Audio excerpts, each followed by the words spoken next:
The scream hit the air before anyone understood what was happening. "Caleb, don't move." The wild dog burst through the broken gate like a bullet, claws ripping through the lawn, foam flashing at his mouth, eyes locked on the billionaire's tiny son standing frozen with his toy in hand.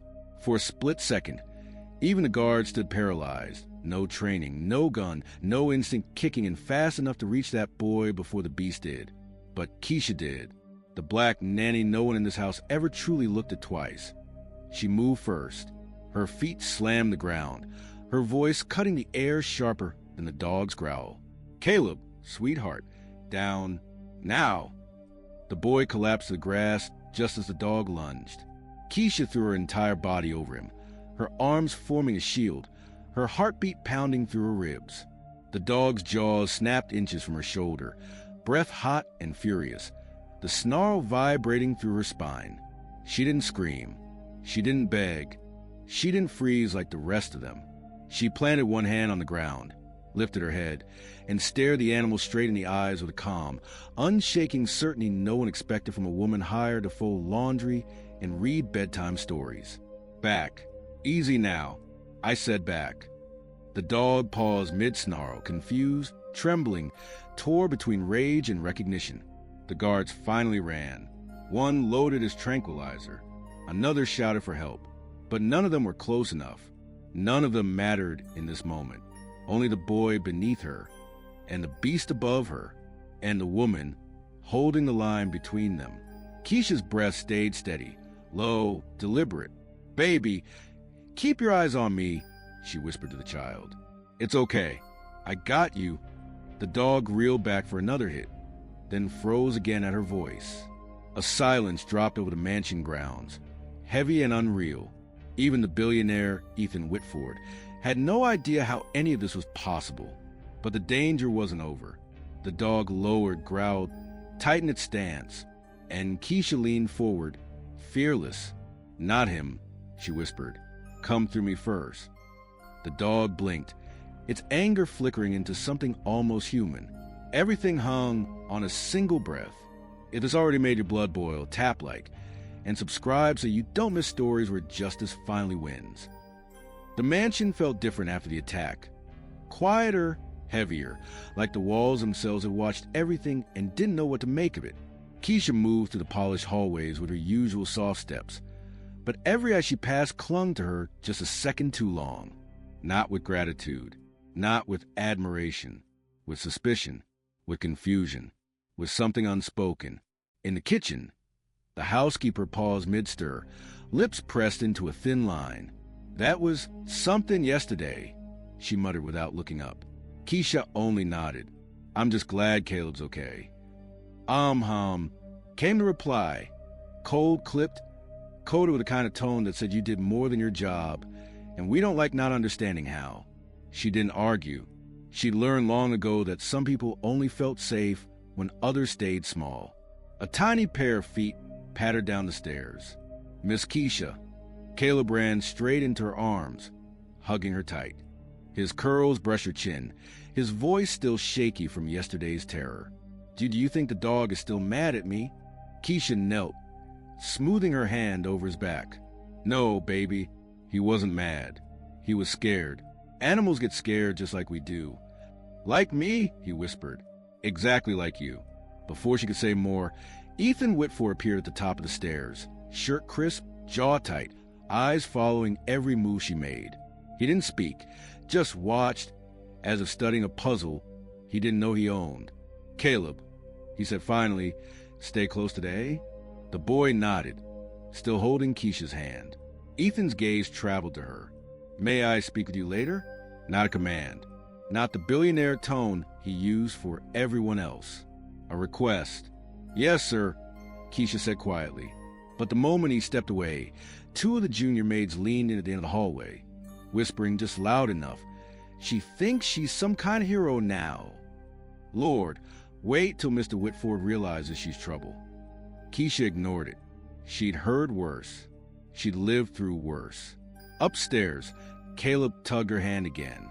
"Miss Keisha, the dog was looking at you, like he knew you. Why?" She paused. That was the question she'd been avoiding since yesterday. Some animals recognize pain, sweetheart, she said softly, even when people don't. The boy didn't understand. But Ethan, listening from the doorway to his study, did. His eyes tightened, not with judgment, but with the first flicker of respect. By midday, the mansion had settled back into its rhythm. Silver trays clinking, footsteps echoing, polite conversations flowing like a script everyone else had memorized. But underneath that smooth routine, something sharper moved. Something colder. Keisha felt it long before she heard it. It happened near the linen hallway, where sunlight didn't reach and whispers had room to grow. She had just finished folding Caleb's blankets when 2 staff members passed behind her, pretending not to notice she was there. "I'm telling you," one murmured, "no nanny jumps in front of a dog like that unless there's something off." "Please," the other replied. She probably did it for attention. You know how some people get when they're desperate to impress rich folks. Keisha didn't turn, didn't flinch, didn't breathe too loud. She'd learned a long time ago. You can't teach people who enjoy misunderstanding you.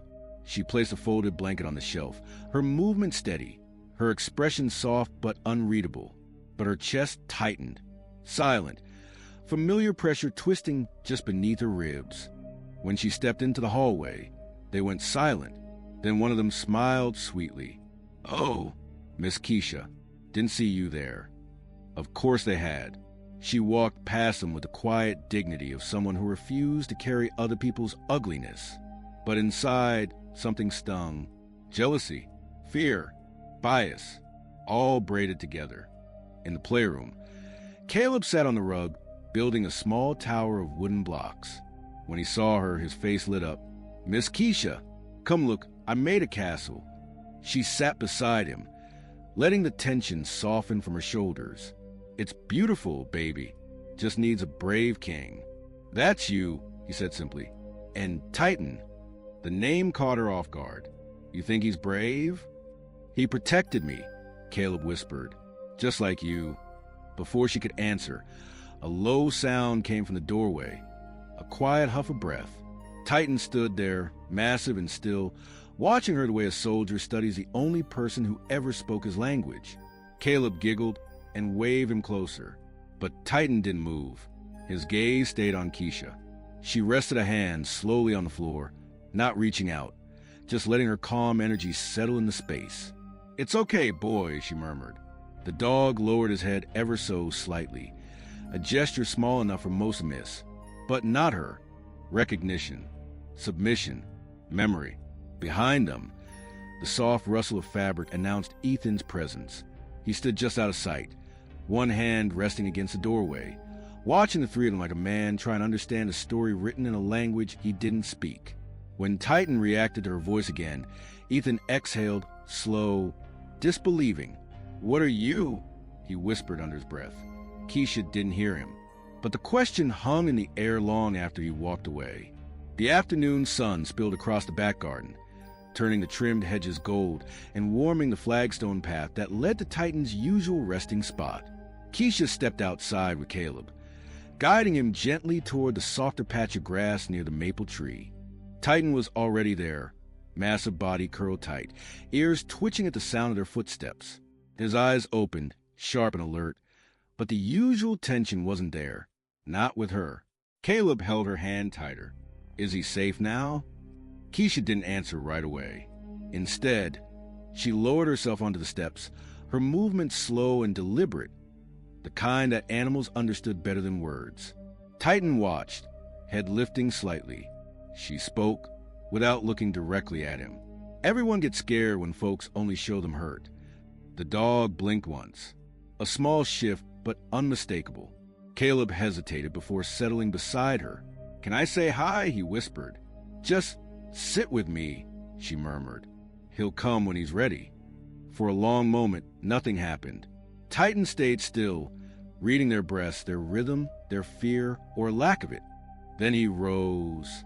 One careful step, then another, as if testing the ground beneath him. Caleb's breath hitched. Keisha rested a calming hand on his back. "It's okay, sweetheart." Titan approached until he stood right in front of them. His shadow fell over the stone steps, powerful and heavy. The dog lowered his head, not to Caleb, but to her. Keisha slowly extended her palm, but didn't touch him. Only if you want, boy. Titan inched forward and pressed his nose against her hand. Caleb gasped softly. Keisha's eyes softened, her voice barely above a whisper. Good. That's good. From the house. Someone was watching. Ethan Whitford stood at the tall glass doors, one hand flat against the frame, his jaw held tight, like a man seeing something he never believed possible. His trainers had failed. Specialists had given up. Security insisted Titan was unfixable. Yet here he was, choosing the woman everyone overlooked. Keisha spoke again, gentle, knowing. You remember being hurt, don't you? That's why you lash out. Titan's body relaxed, just a fraction, but it was enough. Caleb leaned closer, whispering, He likes you, Miss Keisha. He trusts you, too, she replied. Just give him time. The boy slid a little closer, tiny fingers clutching her sleeve. Titan's gaze shifted toward him but didn't harden. No growl, no warning. Only watching, adjusting, learning the small human scent again without fear. Keisha smiled softly. He's healing, baby, just like some of us. Ethan stepped outside then, unable to stay away any longer. His voice was quiet, stripped of authority. I've never seen him like this, he said. Keisha didn't rise, didn't turn. She simply kept her palm where Titan had placed his trust. Animals know who's safe, she said calmly. They always know. And for the first time, Ethan didn't question it. He believed her. The sky darkened earlier than usual, clouds rolling in heavy and thick, like a warning the earth couldn't hold back any longer. By dusk, the air hummed with the charged stillness that always came right before a sudden storm. Even inside the mansion, you could feel it, the pressure, the hush, the unsettled weight crawling across the windows. Keisha sensed it first. Animals always did too. Titan paced near the back doors, muscles tight, ears tuned to something distant and invisible. His nails clicked against the marble floor, not aggressive, just restless, watching the sky, watching her, watching the fear travel through the house before the thunder even started. Caleb tugged at Keisha's sleeve. Miss Keisha, why is Titan acting like that? He remembers storms, she said quietly. Some memories don't leave easy. The first crack of thunder hit like a hammer. Caleb's small body jumped, the color draining from his face. Another rumble shook the window panes. He backed up fast, his breath sharp and uneven. Keisha knelt immediately. Baby, breathe. Look at me. But the thunder rolled again, longer, louder. His knees buckled. Within seconds, the boy scrambled under the dining table, hands pressed over his ears, eyes squeezed shut. Titan whipped his head toward him, letting out a low, confused whine, not fear, not anger, concern. Miss Keisha, make it stop, Caleb cried, voice breaking. I can't breathe when it's loud. Keisha slid under the table without hesitation, pulling him close. You're safe. I'm right here. Listen to my voice, okay? He clung to her, trembling so hard she'd feel every shiver. Can't, it's too loud. I know, baby. Follow me. In through your nose, nice and slow. Thunder boomed again. Caleb screamed, burying his face in her chest. Titan crept closer, massive body lowering until he stretched himself across the table's edge, forming a living barrier between the boy and the storm. His head hovered near Caleb, ears pulled back, breathing steady and deep, matching Keisha's rhythm. Good boy, she whispered to Titan, her tone warm and controlled. Stay right there. He needs you. Another crash shook the chandelier.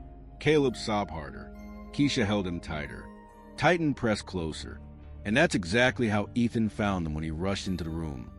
His son curled in Keisha's arms, his dangerous dog lying protectively at their side, and the woman he barely knew holding the entire house together.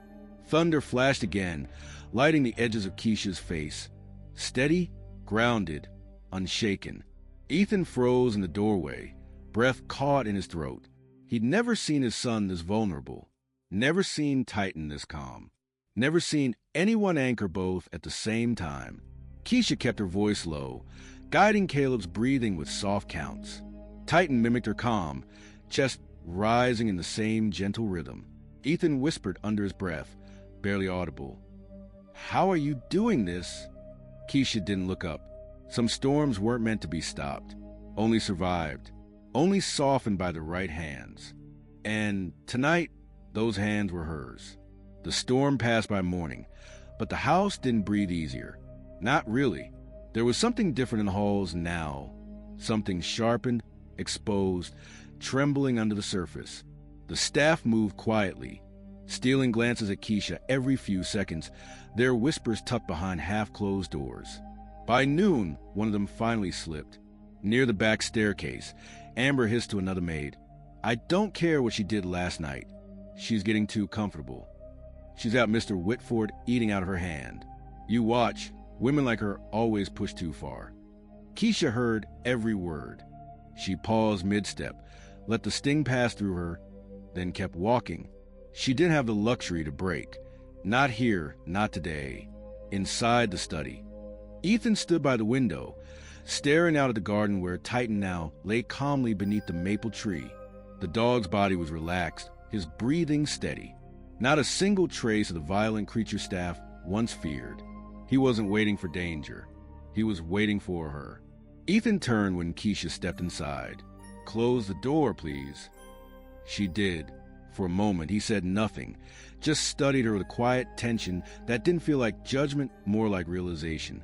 "I spoke with the staff," he began. "I know what they've been saying to you." Keisha remained still. "People talk, sir. It's nothing new." "No," he said firmly. "It is new, and it ends today." She blinked, surprised by the edge in his voice. "I also checked Titan's behavior logs. Every specialist I hired said he was beyond saving." He looked away, jaw working. They were wrong. Keisha didn't respond. Some truths didn't need her words. Ethan stepped closer, slow, deliberate. "My son slept through the rest of the storm because of you. Titan didn't attack because of you. This house didn't fall apart because of you." A beat passed, then another. "You don't work for this household anymore," he said quietly. "You work with it, on your terms."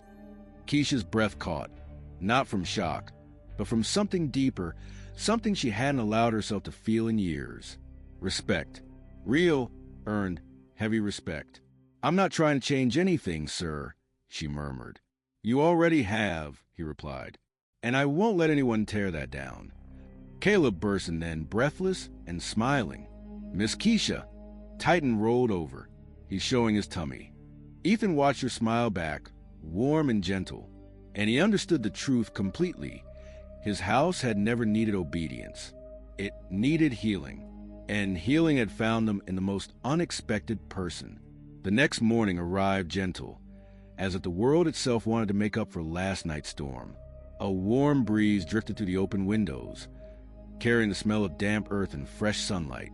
The mansion, so often tight and cold, felt different. Softer, warmer, almost human. Keisha stepped outside with a mug of tea, the steam rising in slow spirals. Titan lay under the maple tree, stretched comfortably on his side, his chest rising in deep, peaceful breaths. When he saw her, he didn't leap up or growl. He simply lifted his head, blinked once, and thumped his tail against the grass. A quiet greeting meant only for her. She smiled back. "Morning, big boy." As she sat on the steps, the door clicked open behind her. Caleb ran out barefoot, curls bouncing, face glowed with the kind of joy only children could summon after a long night. "Miss Keisha." He raced straight into her arms, hugging her with all the trust in his tiny body. "You slept okay?" she asked, brushing a thumb over his cheek. He nodded proudly. "I wasn't scared this time." Titan stayed by my bed. Keisha glanced at the dog. Titan didn't look away. He didn't need to. Ethan stepped outside moments later, a quiet look on his face, not the stern, distant expression he used with the world. Something gentler, something grateful. He didn't speak immediately, just stood beside them, watching his son lean into her shoulder like it was the safest place he knew. Finally, he exhaled. "I've been thinking," he said softly. About what this house was before you came and what it is now. Keisha didn't interrupt. You brought peace into a place that didn't know how to hold it, he continued. You brought calm into my son's life, and mine. She looked down, eyes warming with something she didn't show often. I just did what needed to be done, sir.